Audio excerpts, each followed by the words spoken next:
This is going to be Halls of Stone as a Brewmaster monk. All of my tank runs in this dungeon were pretty unremarkable, other than one or two that were just kind of unpleasant. So I had plenty of choices of what to show. Somebody did request more Brewmaster videos, so let's go ahead and do it as this character. Brewmaster's fun still takes a lot of concentration to play, but I've gotten more used to it as I've played him more. It's pretty cool. Let's see, last one I showed with this character was when I had just first gotten the Black Ox statue. I know a little better how to use it now. Not that complicated. Not something I'm going to use for every encounter, but it's extremely good when it's good. Is anything else new? Zen meditation, shift 8. Rare situational usage. That one, oh man, I still have that Sunken Temple trinket. That poisony thing. That thing is hard to get rid of because trinkets are so rare. Like, just running through each dungeon once seems like I'm not that likely to come upon trinket upgrades that are relevant. There are heirlooms I can equip, but you know. I don't like those. So I just end up with the Essence of Ironicus shade for the longest time. I hear Holy Priest sounds, so I got one of those healing me. I see a Death Knight, I see a Hunter, and I see what's probably a Warlock. Yeah, Demonology. Neat.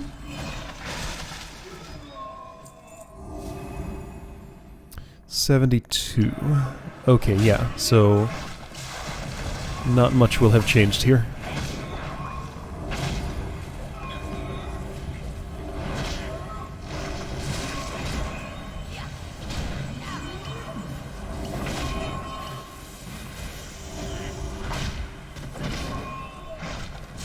Holy Priest makes me pretty comfortable. Healers I feel iffiest on are Druids and Paladins right now. Mistweaver's always super great, Holy Priest's real good. Discipline can be hit or miss, but is usually a hit. Which one am I missing? There's one more. Shaman, Restoration Shaman, is usually okay.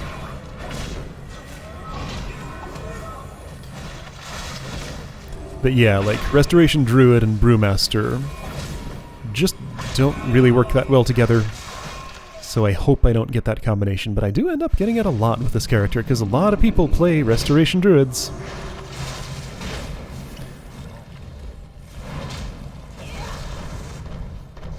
Like, it's fine, it's doable, it's just, you know, non-ideal.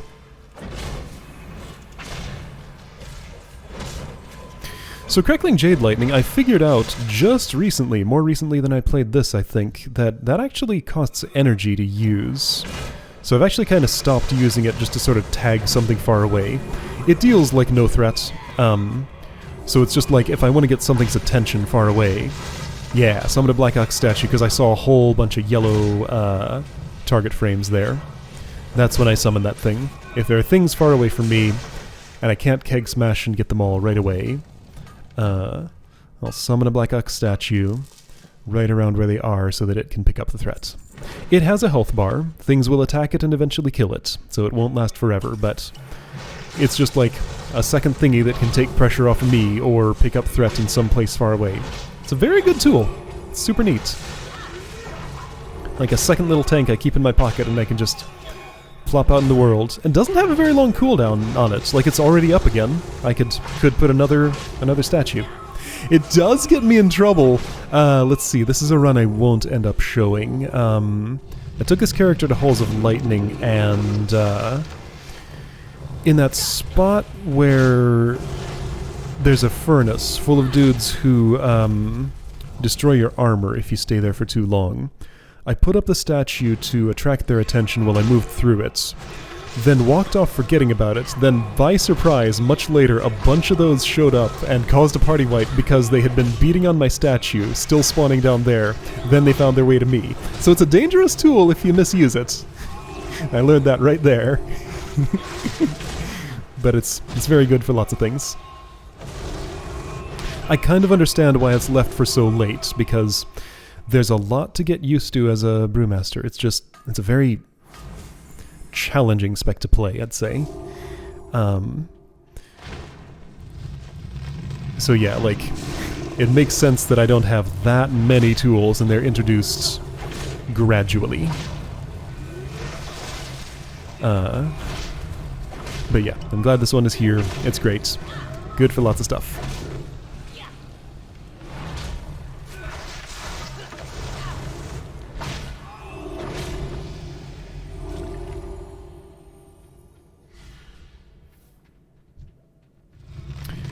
I did have Fortifying Brew last time I did this, I think?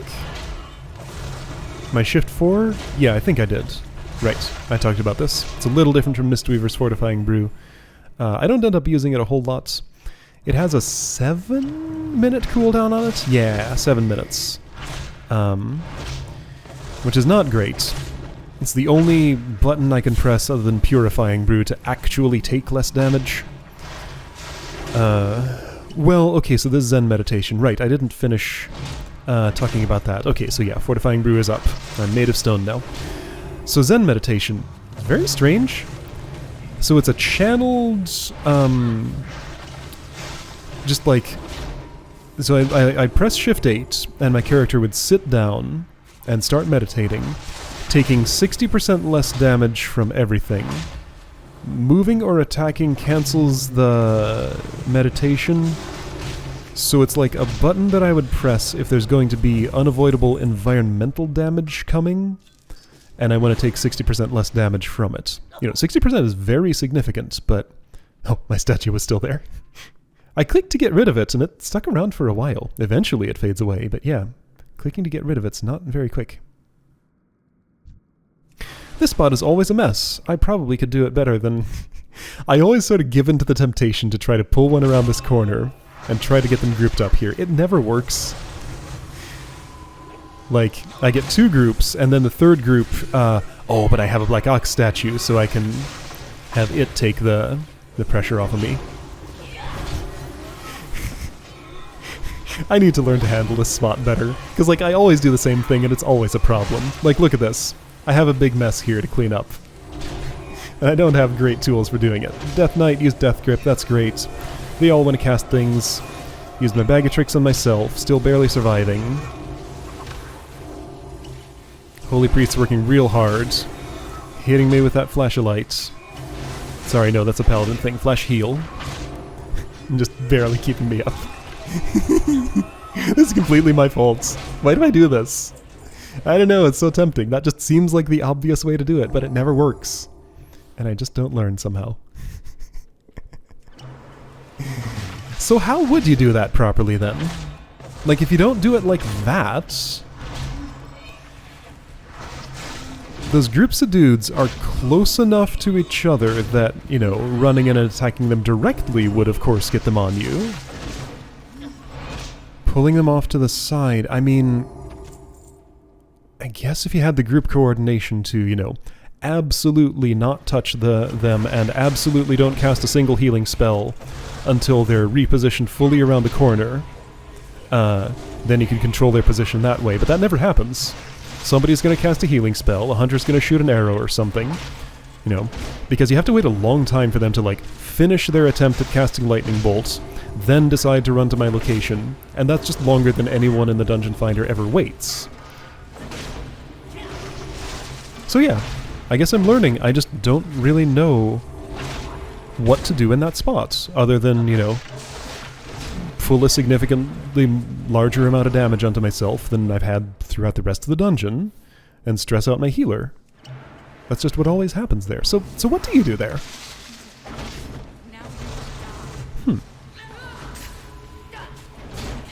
Oh, I'm gonna pull a cool trick on this boss. So that Pillar of Woe there... no, Pillar of Woe is a different thing. That's, whatever that black effect is called on the ground. That deals continuous damage when you stand in it. So you don't want to stand in it, right? However, Shock of Sorrow will incapacitate you for 6 seconds, or until you take damage. So I figured out a trick is, right before Shock of Sorrow goes off, step into the black field, whatever it's called, So you'll take 1 tick of damage, be unstunned, and be able to come right back out of it. So that's a neat trick. Cool little optimization you can do. Because otherwise you're just going to stand there for 6 seconds being unable to do anything. So much lost time that you'll never get back, as she says. So yeah, that's a fun little trick.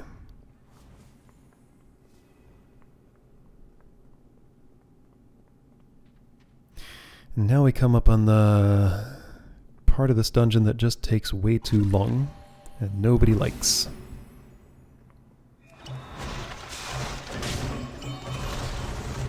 After this hallway. There's some interesting stuff on the way to it, at least. I wonder if the Tribunal of Ages was ever challenging. Even on Heroic, I don't remember it being much of a thing when I played when this was relevant. It just takes forever for no reason and is 0 threats.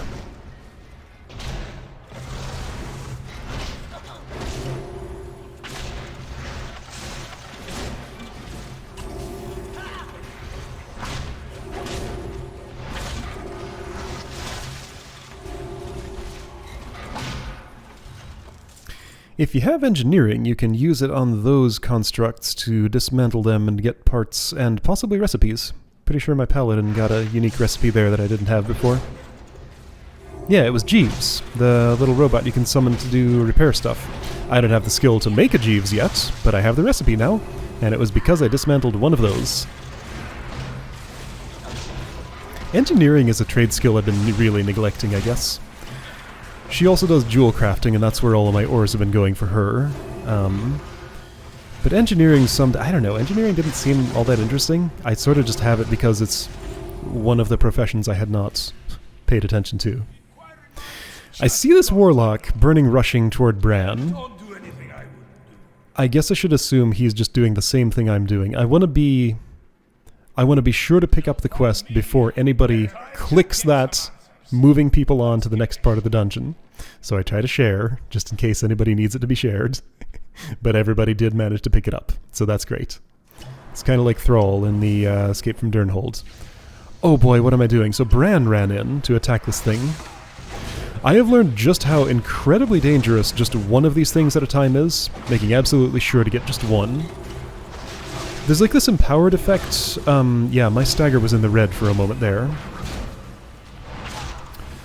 So he's empowered right now. He's all glowy and large and hits super hard. Like, these are likely to catch a player off guard if they don't know what to watch for. They look not too dissimilar from things you've already been fighting. But yeah, these hit real hard. Yep, so my Purifying Brew lit up. I actually drank it for once.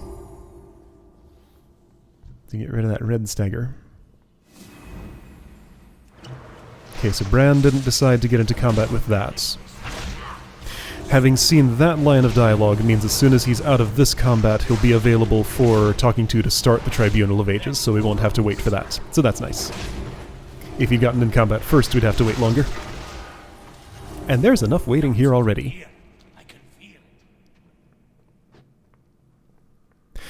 I used to handle this by standing at the top of the stairs. I have now acquired a preference for doing it at the bottom of the stairs. Because there are some dudes who spawn close to the bottom of the stairs and can kind of sneak by me if I'm at the top of them, and start beating on Bran in there. If we stand down here, we'll be sure to catch all of them at this end of the bottleneck. Not that that even makes this interesting. Like, Bran can't die unless you literally ignore him for like half of this entire encounter. I tried it once. He has lines that he says if he's about to die. And the thing fails if he dies. I don't remember whether he respawns or not. That might actually just be a failure condition for the dungeon. It's possible. Those exist sometimes. I made a campfire. Yeah, so even if everybody else is standing in the front, I'm going to stubbornly remain in the back, pick everybody up from here and move them over here. Eventually everybody will get the idea that that's the spot to stand. Or not. It's fine either way. Again, I'm kind of swimming upstream here, you know. I'm going against the normal convention of what people do in the Dungeon Finder. I think it makes more sense. I'm not saying anything about it, I'm just doing it.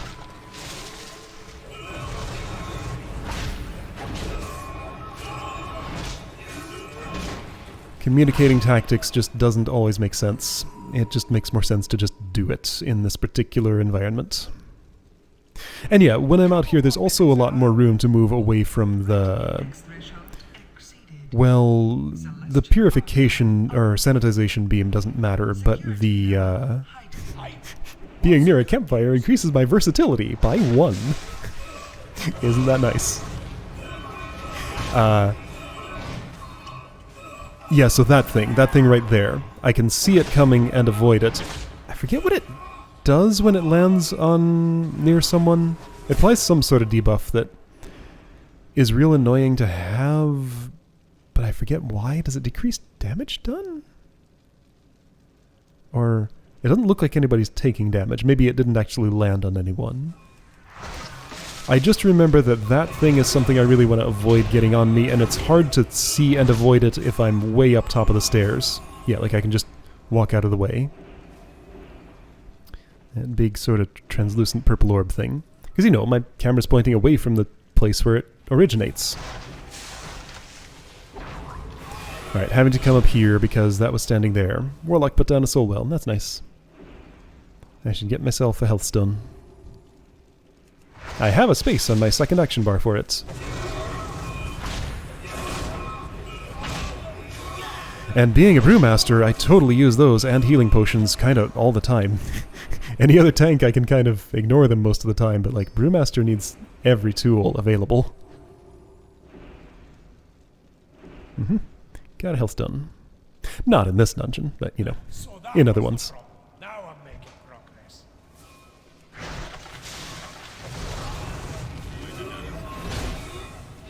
Yeah, so if you don't get someone's attention, they'll just keep proceeding right toward Bran like that and beat on him. Just standing in the stairway is not sufficient to get their attention. You gotta actually hit them with something. And that's why I like the further in bottleneck, because it's easier not to miss anyone.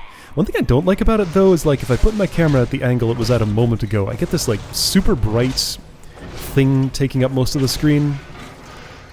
So I'm trying to angle it so that I don't see that. There we go. I'm out of it.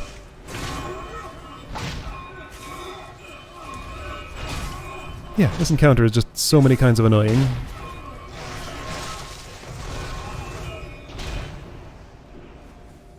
I don't know why it was designed this way. Those little beams of light that are hitting everybody periodically are supposed to do damage. They do, but it's like 11 damage. When, you know, my health total right now is probably 10,000 or so. Maybe a little less at this level, 8,000 or something. Anyway. Enough that that doesn't matter in the slightest. And again, the sanitization beam, that one there. You can just stand in it. Healer's standing in it. She's not experiencing any ill effects. I don't even see her health bar going down. That one probably does matter on Heroic, but who plays this dungeon on Heroic anymore? It's non-time walking, and you'd have to be exactly level 80 to queue up for it. So probably almost no one. There we go.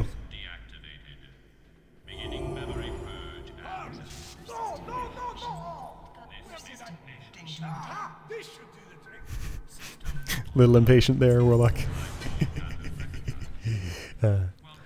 Gotta remember to talk to Bran another time before leaving here, otherwise he won't be at the dungeon entrance to open the door.